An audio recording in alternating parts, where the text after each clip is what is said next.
12 Media Days in Frisco at the Star, Cowboys headquarters, and right now the headquarters of Big 12 champion Arizona State, Kenny Dillingham. Coach, thank you very much for your time. What is the difference as you are here today and we just started compared to where you were at this time a year ago? Yeah, well, people think we're good, which sucks. I would much prefer the opposite. I mean, I asked our players, could I say that we suck and all of you guys were overrated? That way we can get that chip back.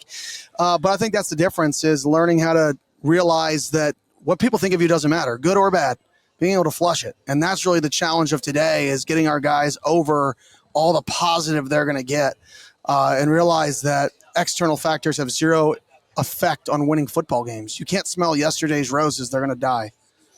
So you did not like that they got rid of the media preseason poll, I would assume. I was hoping they would have one and pick us like 5th or 6th. I would have not preferred being picked first. I'm glad if they were going to pick us in the top 3, I'm glad they got rid of it. It is it's a tricky tightrope to walk, right? Is when you have a chip on your shoulder and you prove to everybody, well, that chip is, like you said, yesterday's roses. That's different. So now it's a different thing that you have to use to motivate, right? Because, year one, it was your own school kind of left you out, clipped your wings before the season started. And then last year was nobody in the whole country thinks that we're any good. Now everybody knows you're good. So you have to find that other motivation, don't you?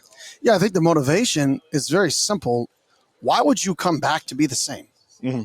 We had 18 starters come back. Why would you come back? How you doing, Coach? Why would you come back to be the same? That's the definition of a loser. Like, if you want to just come back and be the same again, why are you? I wish you would have transferred. Go somewhere else and be the same. So I think the challenge for us is the drive to be better.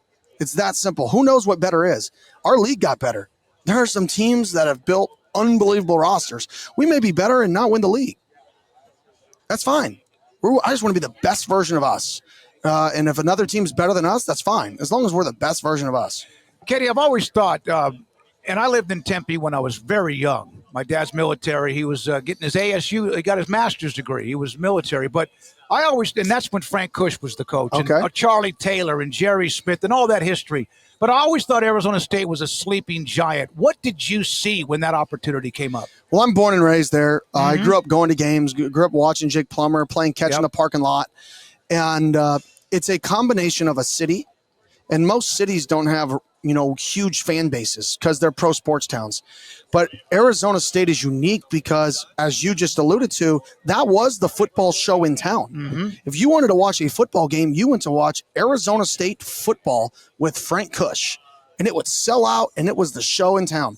We still have that rooted fan base this is an Arizona State football town, IJT, Arizona State football town. And because of that piece, that it's still an Arizona State football town, we have 7,500 more season tickets, right? We're almost sold out. We have every premium seat sold, but we're in a pro market. Not many pro market colleges have the balance where they can sell out their college game and then sell out their pro game. So I think that's the unique part about Arizona State, is you can live in a big city but be treated like a college football team.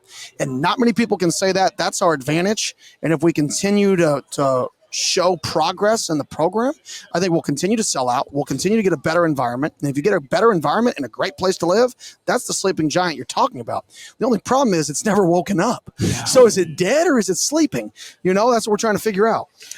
You are a very good quarterback coach, one of the best in the country. You have an ability. Look, I'm a Florida State guy. You got a lot out of Jordan Travis. He was raw, and then you also, Bo Nix was this guy who didn't wake up until the fourth quarter when he was at Auburn. And then at Oregon, you got the most out of him. What's been your secret sauce with those guys that have the potential, figuring out how to do it from minute 1 to minute 60? Listening. Very simple. I don't play quarterback. I never did. I was never good enough to play in college. Listening. At the end of the day, that person is back there taking a snap and making decisions at like that. If you think you're going to train somebody to think 100% like you in the most heated moments in battle, you're wrong.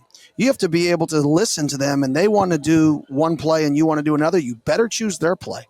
So I think the secret sauce, if anything, has been listening, which sounds so simple. And then being able to teach the game maybe a little different because I don't have maybe the training that, most people come up in a certain training system in college football. They played it, they learned it.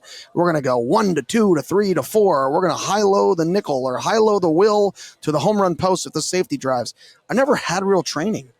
I kind of learned from a whole bunch of different people, a whole bunch of different ways, and kind of have my own way of seeing the game. And I express that and teach our guys how I see the game. And they may take some of how I see the game and apply it, some of how they see the game, and I'll adapt to them. So I would say the biggest thing is listening to the guy who's going to take the snap and then giving them power to change a play, to get in a good play, to do what they should never take the ball if they don't like what's about to happen with the play. They should always be able to change it. 1 year into this league, 16 teams, kind of hard to wrap your head around sometimes, just what everybody's got and all that. But what's your impression of the Big 12? What do you think of when you think of the Big 12 conference in 2025? Parity. Golly, 8.5 to 5. That's the difference. Yeah. 8.5 wins is the projected for the first team. 5 is the last. What league has a 3.5 point spread, 3.5 game spread for their entire 16 team league? That is the definition of the Big 12. It is every week. You better bring your A game. You better be able to win close games. You better be able to win the margins. This league is the definition of close games and the margins. And you can go from last year. If we would have lost our close games, we're 6-6. And guess what? Can you continue to improve is the narrative. You took a first step. Can you take another one? We won the close games. Now the narrative is, can you stay at the top? Whatever it is. So I would say winning close games, this league is competitive as crap. Do you feel like the league is underrated nationally? Do you care about that? You were so close to being in the semifinals with an incredible performance against Texas. Does that even come into play for coaches and programs? I think the league is underrated. I do. Because of the parity. We beat each other. I do believe that. I think the other leagues are really good, though, too. I think so. I don't want to say that people are undervaluing, our league. I think we have phenomenal coaches in our league. I will say that. Our coaches in this league every week when you watch, there's like little changes. And you don't always see that in other leagues I've been in. You see a lot of copycat. You see a system that has worked in the league. And then everybody kind of replicates that system. Our league is just filled with people with different, really successful backgrounds that do different things. So you go from a 4-down, cover one, rip Liz match team, and then all of a sudden you're a 3-3 stack, 3 high with 2 trapping corners. Then the next week you're facing odd simulators from Baylor, and you're like, what the crap? Can we just get like the same defense 2 weeks in a row? I think that is another piece of parity, is that we have so many different coaches that come from different backgrounds. The systems are so different. Hard to prepare for 4 to 5 defensive or offensive systems in the same year. I think my personal beef with the way that people assess, like, this league is better or this league is better because of recruiting rankings or historical things or whatever, is every league has their own, like you just said, set of challenges. Like in the SEC, you're playing in mostly like ridiculously massive stadiums. You've got, all these fan bases that know the game better, but then you get into a league like the Big 12 and like there may be slightly smaller fan bases, but the stadiums are still packed. And like you said, it's different every week. So the challenge isn't, what do we do here? Like, about this one player who's a stud. It's, I have to, in 3 days, figure out something completely different, win the game, and then do it again a completely different way 1 week later. 100%. I remember when I was at Auburn, we faced pretty much, the same defense about half of the season. Was all going to be rip Liz match, 4 down that would hop into odd, right? Play quarters versus 2x2, slide down, play 4 down and 3x1 sets.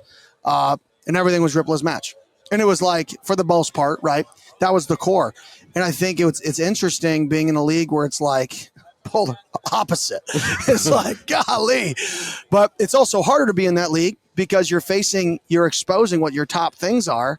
When you're in the SEC or you're in these other teams where there's similar defenses, you're exposing what you like versus these teams. So you have to find new ways to attack the same defense. So what I say is difficult in our league is change. is also difficult in other leagues like the SEC, because it's how do I dress up the pig so many times, because I'm facing a very similar thing. And I don't know what it is now. I don't watch that league as much. I'm just going back to my time when I was at Auburn. But every league has their own challenges. I think that's what makes college football great, is you get to talk about it and argue about it, and everybody's going to have a different side of what they believe. And I think that's what sports is about, arguing.